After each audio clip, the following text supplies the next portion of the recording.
My name is Analia Loria. I'm assistant professor at the Department of Pharmacology and Nutritional Sciences at the University of Kentucky. I'm originally from Buenos Aires, Argentina, and I study biochemistry at the University of Buenos Aires.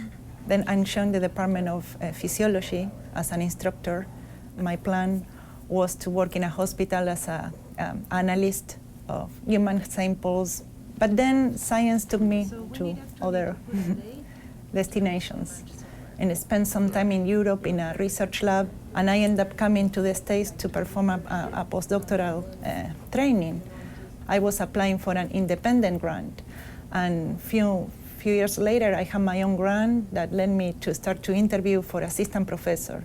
So it was like a snowball, and I'm here having my own lab today. My mom, she was teacher.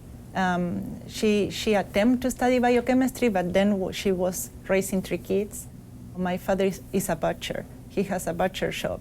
So my father actually was a little bit shocked about my decision to pursue a scientific career. Obviously, he wanted me to be an MD. Didn't understand very well in the beginning what was a biochemistry about. It was too different, and it took a little bit of while to accept that. You know, I was having my independence, going to the university, making my decisions. Very typical for a Hispanic family, or maybe not that different to other families here, but if I have to go back and say where my passions for science start, I have a chemistry teacher, and I love the book she picked for the course. I thought it was funny. It was an interactive book, not the typical chemistry book.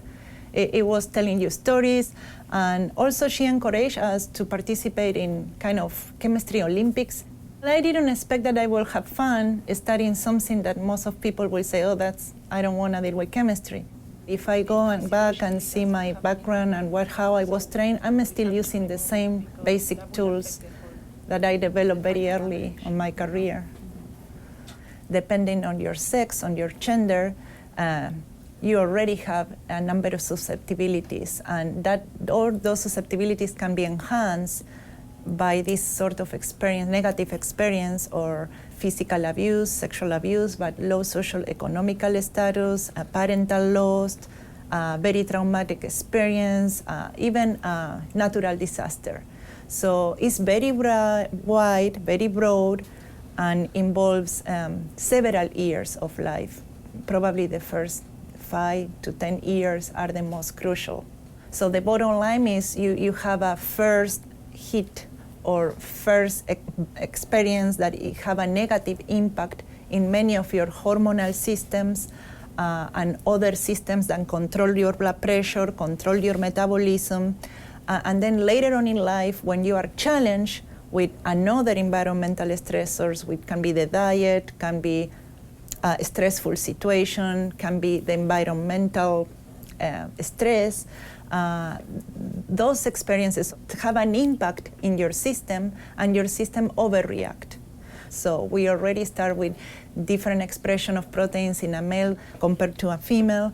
So when we apply the same therapy, it's no way it's going to have the same impact. The best we could do right now, trying to keep investigating, to bring to the table new therapies, apply what is called a personalized medicine. Like when the patient goes with a problem to see the doctor, we see the patient like something specific that we account in gender, race, ethnicity, environment, and then apply the corresponding therapy. That's why we need more research, because the current therapies, some of them start to accounting for this sex effect, some of them still not. You have to be very focused and answer a specific question that are clinically relevant, that have a potential translational effect, that your research is going to impact therapies. So you need to search, read, and see where science is weak or need more development. So all these things are going on simultaneously, and that's the most challenging part. And then on top, if we are a women in science, and Hispanic, and non-native speaking English, it's a sort of a challenge on so many levels. the best support you can have is other women in science. And I could give you examples of many women in science that are in very, very high positions at the University of Kentucky, and American Heart Association, and American Physiological Society. So in this point, we cannot complain about we don't have the role that we deserve, because I see at all levels we have the chances to be there and actually compete or be evaluated like any other scientist beyond the gender.